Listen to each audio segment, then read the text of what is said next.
En général, à partir du moment où vous avez trouvé un terrain, voire même un petit peu avant, le constructeur va vous faire signer un contrat de construction. En général, il vous fait signer votre contrat de construction si vous passez par lui pour trouver le terrain. Mais si c'est vous qui avez trouvé le terrain, eh bien, vous allez pouvoir contractualiser avec qui vous voulez. Attention cependant, il y a beaucoup de personnes qui font des partenariats avec des constructeurs et ça veut dire que si vous ne passez pas par ce constructeur-là, eh bien, vous ne pourrez pas avoir ce terrain. Une fois que vous avez signé le contrat de construction, vous devez être formé pour identifier les clauses illégales. À l'heure actuelle, je suis en train de développer une formation où je vous explique les 11 clauses illégales les plus répandues dans les contrats de construction avec les constructeurs. Attention, ça veut dire quoi? Ça veut dire qu'à partir du moment où vous avez signé quelque chose qui est illégal, en gros, vous avez donné votre aval au constructeur. Et donc, en cas de litige, oui, la clause au départ a été illégale, mais leur avocat pourra dire que vous êtes des personnes matures, éduquées, et que vous aviez entre les mains quelque chose que vous avez lu et que vous avez donné votre aval. Je vous donne un exemple. Un des points les plus connus, c'est par exemple qu'on ne vous indique pas la date prévisionnelle de fin de chantier. Beaucoup de personnes vont signer leur contrat de construction, mais ils n'ont pas de date de fin de chantier. Donc, s'il n'y a pas de date de fin de chantier, pourquoi voulez-vous que votre constructeur ou vos artisans se pressent? Donc, vous devez vraiment être formé pour détecter ce genre de choses. Une fois que vous avez le terrain et votre contrat de construction, alors en règle générale, quand vous signez votre contrat de construction, vous avez déjà une ébauche de la maison. C'est-à-dire qu'il y a des étapes qui se passent un peu en parallèle. Vous voyez cette étape numéro 7 comme plutôt une phase d'affinage. Pourquoi? Parce que dans la période qui précède la signature du contrat de construction, en fait, vous avez déjà commencé à ébaucher la maison que vous voulez parce que vous avez déjà réservé le terrain. Une fois que vous avez signé le contrat de construction, en fait, vous pouvez continuer à faire des modifications dans la maison jusqu'au moment où vous allez déposer le permis de construire. Il faut savoir que beaucoup de personnes sont assez indécises. Pourquoi? Parce qu'elles vont se dire, bon, au final, on veut un bureau, et puis finalement, non, on va mettre un cellier, etc. Donc, le but aussi d'être avec un professionnel, c'est qu'il vous accompagne et qu'il vous aide à maturer vos idées. Certains professionnels sont assez directifs. Si vous tombez sur un professionnel comme ça, n'hésitez pas à le recadrer en lui disant qu'il s'agit de votre projet, il ne s'agit pas de sa maison. Après, parfois, il y a des choix que vous pouvez faire qui vont vous mener dans le mur d'un point de vue urbanisme ou dans le mur d'un point de vue financier. Son rôle de conseil, c'est de vous dire attention, le choix que vous faites, en fait, il ne sera pas validé par la mairie, ou alors attention, ça d'expérience, si vous prenez cette décision-là, en fait, ça va vous faire un surcoût de 5 000 € par exemple.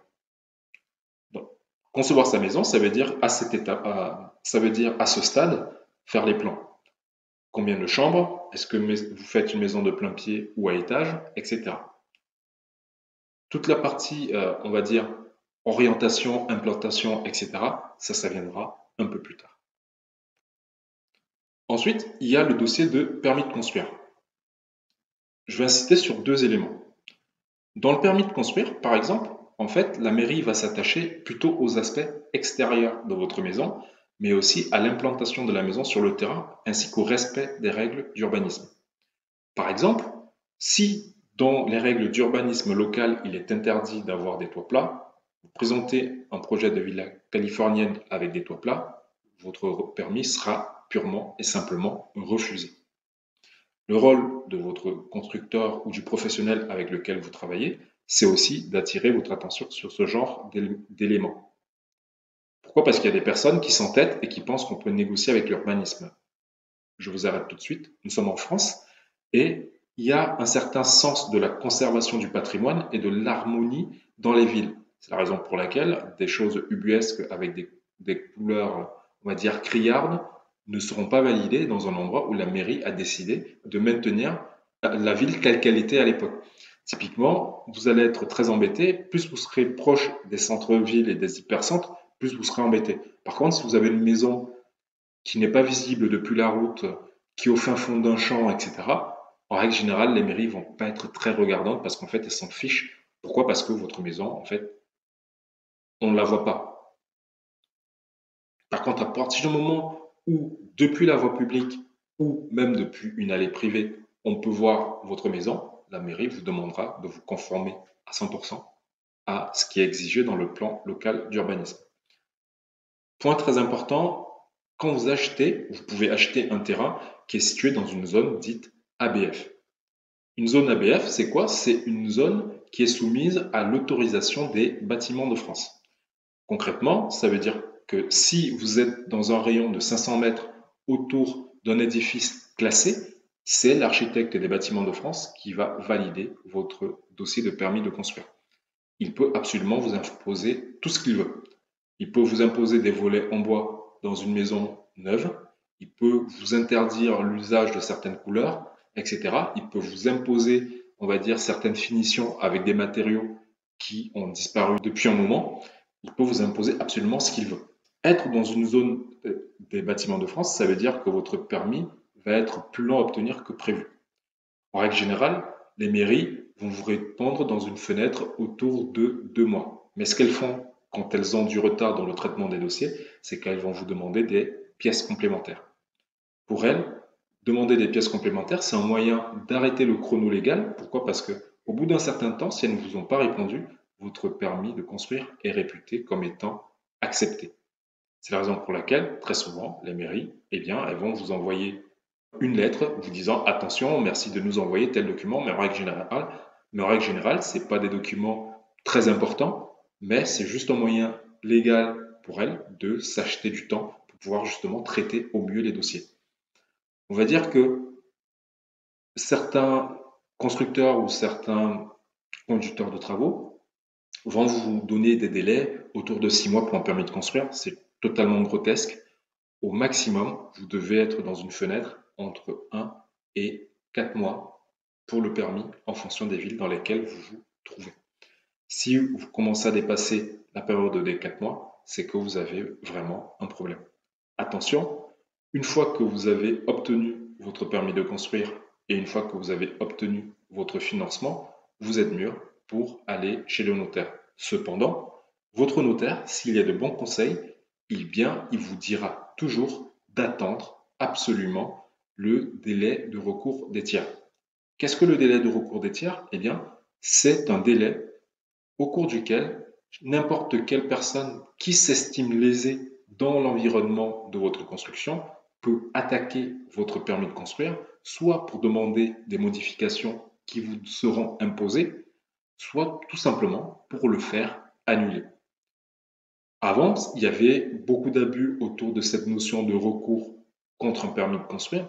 Désormais, la loi, elle est assez claire. Il faut que ce soit des personnes qui sont dans l'environnement immédiat du projet qui puissent aller soit faire un recours gracieux, ça veut dire qu'en gros, ils vont aller demander des aménagements, mais ils ne portent pas l'affaire en justice, soit un recours en contentieux, donc ils attaquent en justice votre permis de construire. Et à partir du moment où vous rentrez dans cette spirale-là, eh bien, ça peut être plus ou moins long. C'est la raison pour laquelle votre constructeur vous conseillera de faire afficher sur votre terrain pendant une durée d'au moins 2 mois votre permis de construire sur votre terrain. Ainsi, toute personne qui voudrait des informations sur le projet pourrait aller prendre des références du permis, aller en mairie, le consulter et puis voir ce qui va être fait sur ce terrain. Une fois que le délai des recours des tiers est passé, eh bien, vous pouvez signer chez le notaire pour devenir propriétaire du terrain et vous êtes mûr pour attaquer votre chantier. Nous sommes arrivés à la fin de cette vidéo et si tu l'as aimé, je t'invite à la liker. Pourquoi? Parce que ça va permettre à YouTube de comprendre que c'est du contenu de qualité et il va le diffuser à d'autres personnes. Ça va permettre notamment à plein de gens de découvrir qu'au final, en projet de construction, ce n'est pas compliqué. Il y a des choses qu'il faut savoir et pour les savoir, vous allez soit passer par des gens qui sont des professionnels et donc vous devez leur faire confiance. Ça veut dire que vous êtes totalement dépendant d'eux et vous n'êtes pas à l'abri de personnes qui sont malhonnêtes, ou alors vous devez acquérir ces connaissances-là en vous formant. Si tu veux continuer à recevoir ce type de contenu sur notamment la construction de maisons, comment obtenir son prêt bancaire, etc., abonne-toi à la chaîne et surtout n'oublie pas d'activer la cloche de notification, comme ça tu seras au courant de toutes les vidéos qui sont partagées sur cette chaîne sur le thème de la construction de maisons individuelles. Je te dis merci d'avoir regardé cette vidéo et tous mes vœux de succès pour ton projet de construction. Au revoir.